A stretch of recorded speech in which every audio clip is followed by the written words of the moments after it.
Assalamualaikum warahmatullahi wabarakatuh. Izin memperkenalkan diri, nama saya Muhammad Adil Hidayat dari kelas PSTC dengan NPM 211506168.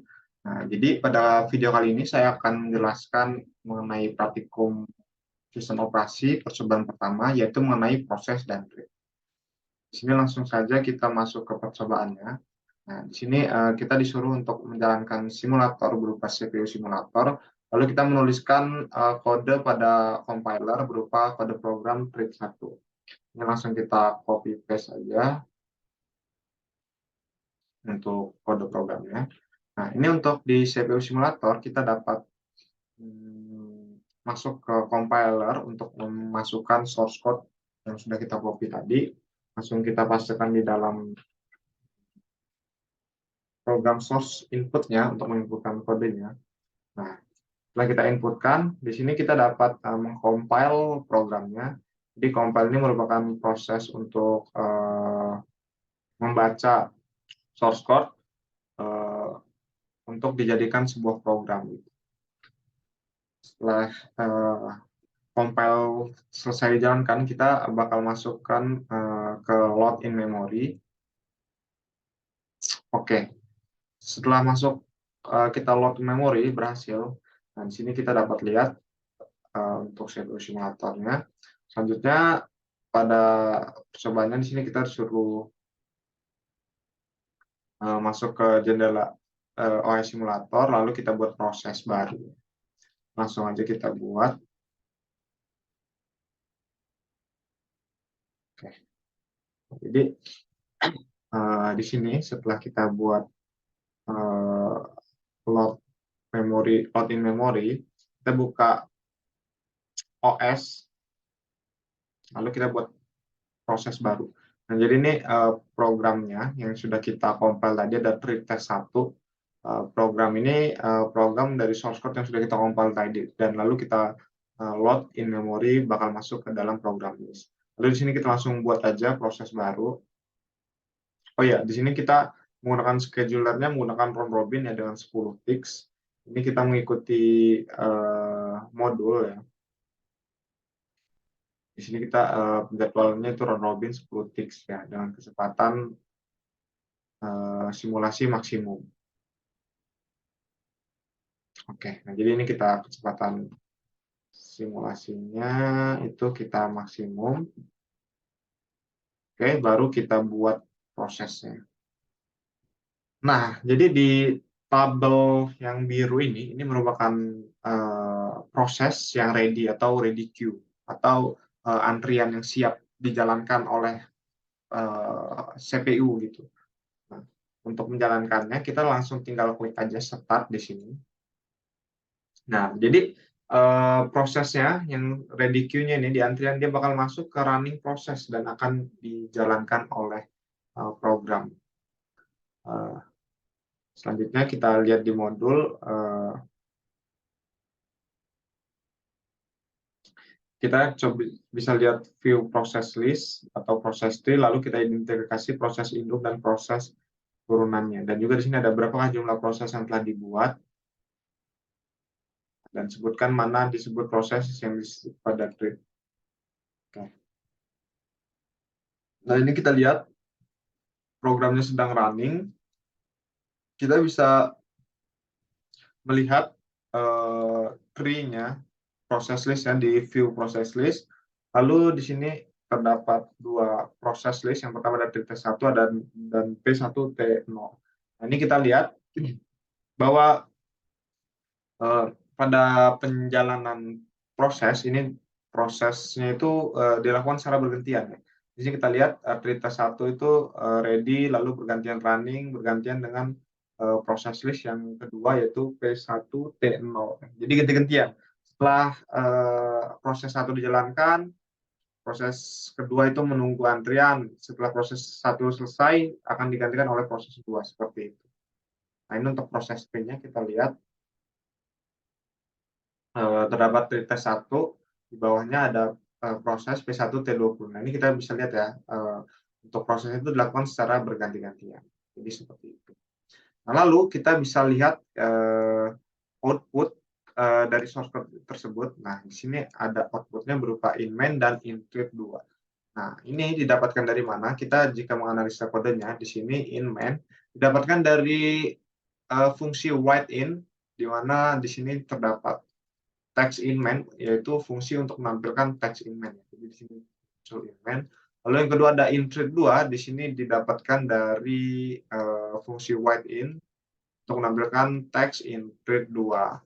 Nah, di sini kenapa fungsi write in untuk menampilkan intrit 1 tidak ada di output, itu dikarenakan pada pemanggilan fungsinya di sini hanya trit 2 dan tidak ada pemanggilan fungsi untuk trit 1.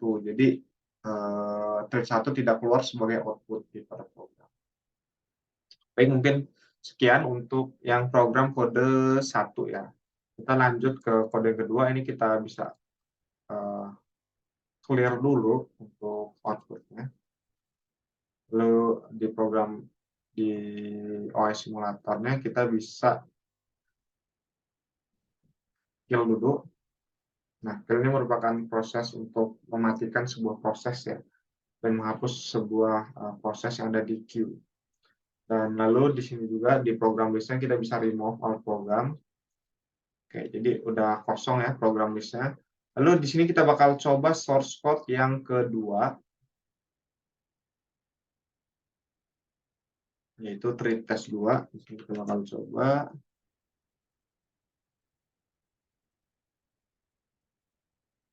Oke, kita masukkan source code yang kedua, kita paste. Lalu seperti biasa langsung kita compile aja di sini. Di sini compiler bakal membaca seluruh kode. Nah, setelah selesai di compile, kita load memori dan program akan masuk ke program list, yaitu treat test 2. Lalu kita bisa buka OS simulatornya lagi. Nah, di sini sudah masuk program list yang kedua, yaitu treat test 2. Seperti biasa, kita bakal coba jalankan proses untuk treat test 2. Oh ya, ini kita tambahkan dulu prosesnya, lalu kita jalankan. Nah, di sini terdapat error, 2 kali error dari source code yang kedua ini. Nah, untuk penjelasannya kenapa error, itu kita dapat melihat pada source code. Di sini, kalau kita lihat di output-nya, ini programnya masih berjalan untuk output-nya, OS simulator.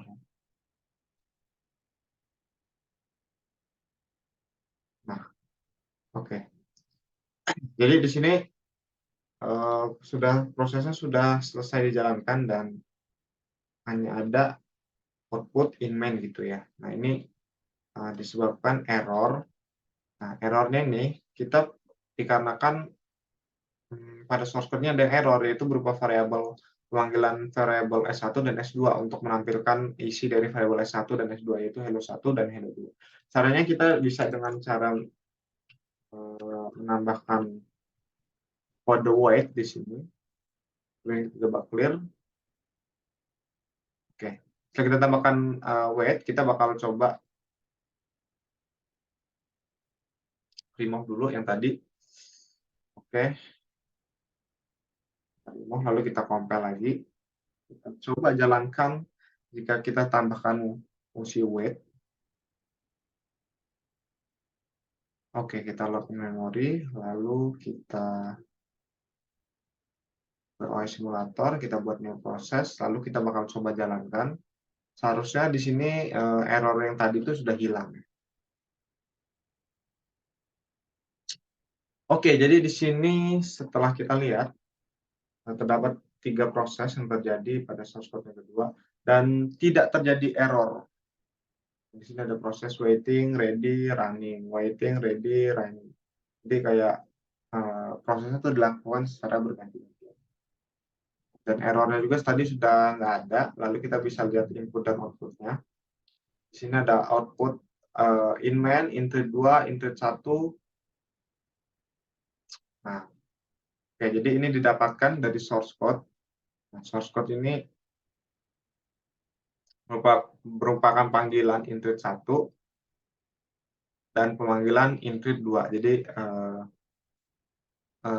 intrit 2 dan intrit 1 didapatkan dari pemanggilan fungsi ini, yang di mana, di fungsi ini terdapat pemanggilan waitin untuk menampilkan output intrit 2 dan intrit 1. Jadi seperti itu. Lalu kenapa di sini ada fungsi wait in S1 dan S2 itu tidak keluar pada output? Itu dikarenakan, tadi kita tambahkan fungsi wait ya sebelum pemanggilan, fungsi wait in untuk variabel S1 dan S2. Nah, jadi, caranya kita untuk menjalankan, kode baris ini, kita bisa menghentikan kill dulu proses pada OS simulator. Ini kita kill aja. Oke, setelah kita kill, kita lihat pada konsol.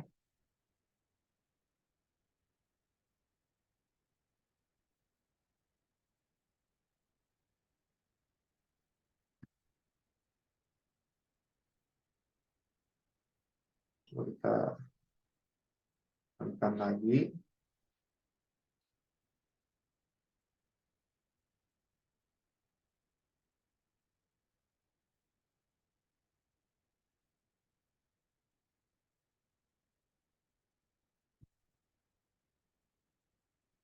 Nah, di sini, belum di-clear jadi programnya ngulang. Jadi di sini kalau kita kill, harusnya dia bakal muncul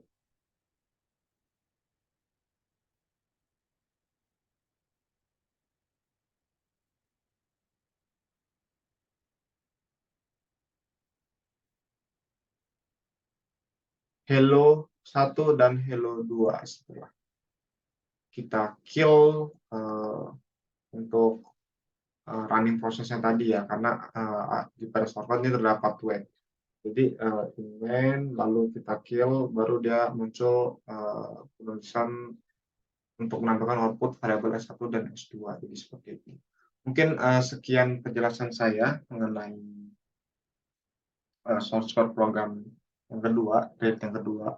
Jadi, dapat disimpulkan bahwa dari penjalanan, eee, simulator pada kode program pada simulator ini, kita dapat simpulkan bahwa output program itu, pada prosesnya itu dilakukan secara bergantian. Jadi di CPU itu, dia mengeksekusi program itu dilakukan secara berganti-gantian seperti yang kita jalankan pada simulator tadi.